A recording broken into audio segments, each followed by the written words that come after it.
Welcome to the Zoe English podcast. Let's improve your English together. Oscar, can I tell you something? Yesterday, someone asked me how I was feeling, and all I could say was, I'm fine. And you weren't fine. Not really. I was actually a little overwhelmed, but I'm fine was the only word that came out. Zoe, honestly, that happens to me constantly. In my own language, I can describe exactly how I feel. In English, I just freeze and I'm fine or I'm good comes out automatically. That's exactly why today's episode matters so much. Hello, everyone. I'm Oscar. And I'm Zoe. Welcome to Zoe English Podcast, episode 4 of One Topic a Day. Today, we're going somewhere a little deeper than usual. We're talking about feelings and emotions, how to actually express what's happening inside you in real, natural English. This is one I've personally needed for years. Me too, honestly, because happy, sad, and fine are just the surface. Real conversations need more color, more honesty. Before we start, our small favor. If you're new here, please subscribe to Zoe English Podcast. And if you've been with us since episode 1, thank you so much. A quick like on this video helps so many more learners find these conversations. Okay, Zoe, let's start with the word everyone overuses, fine. The most dishonest word in the English language, probably. Exactly. People say fine when they're happy, sad, angry, exhausted, everything. So today, let's build a real vocabulary so you never have to hide behind fine again. Let's start with positive emotions. What's a stronger word than happy? A great one is content.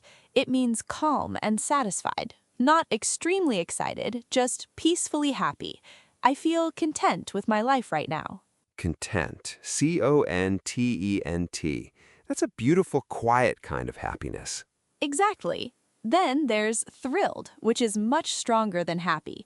It means extremely excited. I was thrilled when I got the job. Thrilled. I like that one. It has energy in it. It does. And there's grateful, which means thankful, appreciating something or someone. I'm grateful for my family's support. Grateful. G-R-A-T-E-F-U-L. I actually use this word a lot in my head, just never out loud in English. That's the whole point today, Oscar. Taking what's in your head and finally saying it out loud. Okay, what about when things are just okay, but not amazing? Isn't there a word for that? Yes, at ease. It means relaxed, comfortable. Nothing is bothering you. I feel at ease when I'm with my close friends. Ease. That's such a calm phrase. Now, Oscar, let's flip to more difficult emotions, because those are actually harder for most learners to express. Yes, this is where I usually go quiet, even in my own language sometimes. That's completely human. Let's start gently. Instead of just sad, you can say down. I've been feeling a bit down lately. Down. That feels softer than saying sad directly. Exactly. It's a gentle way to open up without sounding too heavy immediately. What if it's stronger than that, like a real heartbreak or loss? Then you might say devastated. It means extremely sad, deeply hurt. I was devastated when I heard the news. Devastated. D-E-V-A-S-T-A-T-E-D. That's a powerful word. It is, and it should be used carefully, only for genuinely serious situations, not small disappointments. Good to know. What about when you're worried about something, but it's not quite fear? That's anxious. It means nervous, worried, often about something in the future. I feel anxious before exams. I feel that word a lot, actually, before speaking English in public. That's such an honest thing to share, Oscar, and it's such a common feeling for language learners specifically. It really is. Just saying, I feel anxious about this already makes it feel lighter somehow. That's the power of naming an emotion. Once you can say it, it usually feels a little smaller. That's actually beautiful, Zoe. Naming it makes it smaller. Let's keep building this vocabulary because there's so much more to explore. Okay, Oscar, let's talk about anger now because English has so many levels of this emotion too. Oh, this is useful. I only really know angry and mad. Let's build from there. A lighter word is annoyed. It means slightly angry, irritated by something small. I was annoyed when the bus was late. Annoyed. That's a small, everyday kind of anger. Exactly. A stronger one is frustrated, which we actually mentioned before in an earlier episode. It's when something difficult keeps happening and you can't fix it. I feel frustrated when I make the same English mistake again. Oh, I know this feeling very well. I think every English learner does. Now, a much stronger word is furious. It means extremely angry, almost losing control. She was furious when he broke his promise. Furious. F-U-R-I-U-S. That sounds intense just saying it. It is intense, and it should only be used for real, serious anger, not small annoyances. Got it. What about when you're angry but trying to stay calm on the outside? There's a great phrase for that. Bite my tongue. It means to stop yourself from saying something angry or rude. I had to bite my tongue during that meeting. Bite my tongue. That's such a visual expression. English loves these physical idioms for emotions. Now let's talk about fear and nervousness, because this connects deeply to speaking English too. Yes, please. This is very relevant to me personally. A common word is nervous, which you already know, but there's also on edge, meaning very tense, ready to react to anything. I've been on edge all week before my presentation. On edge. I actually feel that exact thing before recording sometimes. Really? You always sound so confident, Oscar. Thank you, but confidence and nervousness can exist together, apparently. That's such an important truth, and it's exactly why we're doing this episode. Feelings are rarely simple or single. They're usually mixed. Mixed feelings? Is that an actual phrase? It is. Mixed feelings means you feel two different emotions at the same time about something. I have mixed feelings about moving to a new city. Oh, I have mixed feelings about so many things in my life right now. That's completely okay, Oscar. Most real emotions are mixed. Life isn't just one feeling at a time. That's actually comforting to hear, honestly. Now let's talk about a very specific, very human feeling: loneliness. Oh, this one is heavy. It is, but it's real, and so many people experience it, especially when learning a new language or living far from family. How do we express that in English? You can simply say, "I've been feeling a bit lonely lately." Very direct, very honest. Lonely. L-O-N-E-L-Y. Such a small word for such a big feeling. Exactly. And there's a gentler version, too. "I miss having people around." It expresses the same feeling without sounding too heavy. I miss having people around. I think a lot of our listeners might relate to this, honestly, especially anyone living away from their family. I believe they will too, Oscar. And if that's you listening right now, know that this feeling is normal, and English can actually help you find new connections, new conversations, new people. That's such a beautiful way to look at it. Learning English isn't just vocabulary, it's a bridge to people. Exactly. Let's continue building this emotional vocabulary in the next part, because there's still so much more we haven't covered. Zoe, what about when something surprises you completely? Is surprised the only word? Not at all. A stronger word is shocked. It means extremely surprised, almost unable to believe something. I was shocked when I heard the news. Shocked. S-H-O-C-K-E-D. That feels much stronger than surprised. It is. And there's a wonderful idiom, too. I couldn't believe my eyes. Used when you see something so surprising, it feels unreal. I couldn't believe my eyes.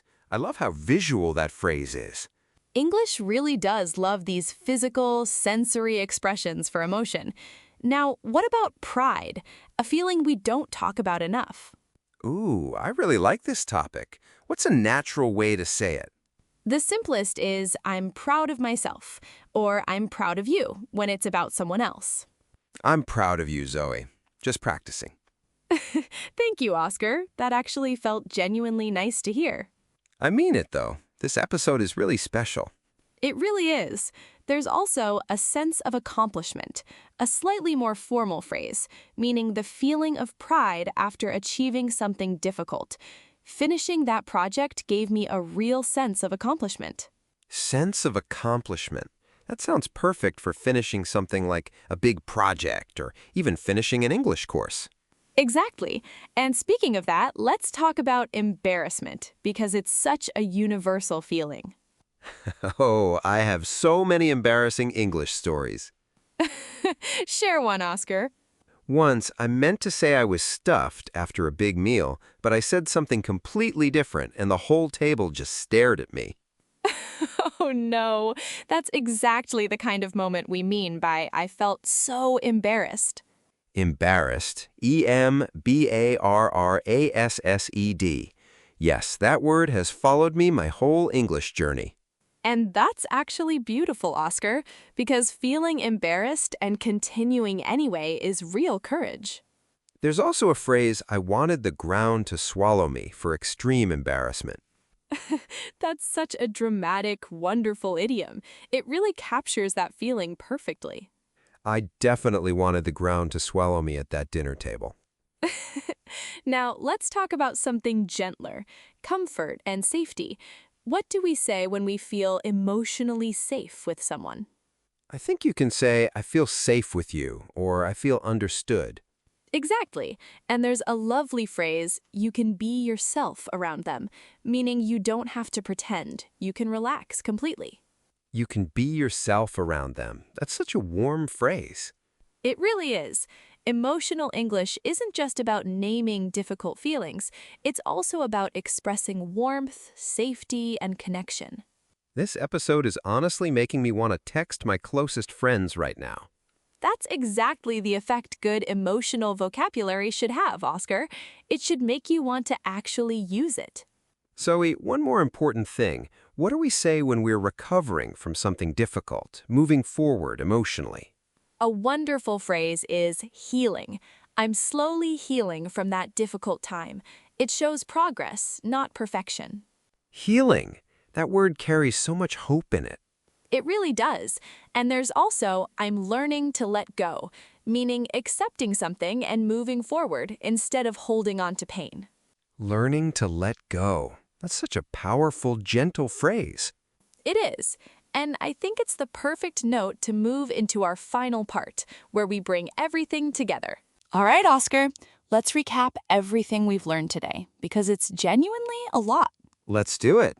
For positive feelings, we learned content, thrilled, grateful, and at ease. For difficult feelings, we covered down, devastated, anxious, and lonely. For anger, we learned annoyed, frustrated, furious, and the idiom bite my tongue. We also learned mixed feelings for when two emotions exist at the same time. For surprise, shocked, and I couldn't believe my eyes. For pride, a sense of accomplishment. And for embarrassment, I wanted the ground to swallow me. And finally, for comfort and recovery, I feel safe with you, healing, and learning to let go. That's such a rich, emotional list, Oscar. This wasn't just a vocabulary lesson today. No, it really wasn't. I feel like I understand myself a little better after saying all of this out loud. That's the real power of language, Oscar. It doesn't just describe your feelings. Sometimes it helps you understand them. That's beautifully said, Zoe. Okay, let's do a quick quiz before we finish. I'm ready. If something small annoys you but doesn't really anger you, what word do you use? Annoyed. Correct. And if you feel two emotions about something at the same time? Mixed feelings. Perfect. And what phrase do we use for extreme embarrassment? I wanted the ground to swallow me. Excellent, Zoe. You remembered everything. It helps when the words carry real feeling behind them. So, for today's question, we want to know something a little personal from you, our listener. Yes. What's one emotion you've always found hard to explain in English? Write it in the comments. And now, try to describe it using a word from today. Start with, I've always found it hard to explain when I feel, and then tell us. We read every single comment, and honestly, this topic means a lot to us, so please don't be shy. Your honesty might help someone else feel less alone today, too. That's such a lovely thought, Oscar. All right, that brings us to the end of episode 4 of One Topic a Day. Today wasn't just about English, it was about finally having the words for what you already feel. If this episode meant something to you, please give it a thumbs up. It really helps our podcast reach more people who need this. And if you haven't subscribed yet, please do so you don't miss episode 5. We'll be back very soon with a brand new topic and even more real, honest English for real life. Thank you so much for spending this time with us today. Keep practicing, keep speaking, and remember, it's okay to feel more than fine. We'll see you very soon. Bye, everyone. Bye.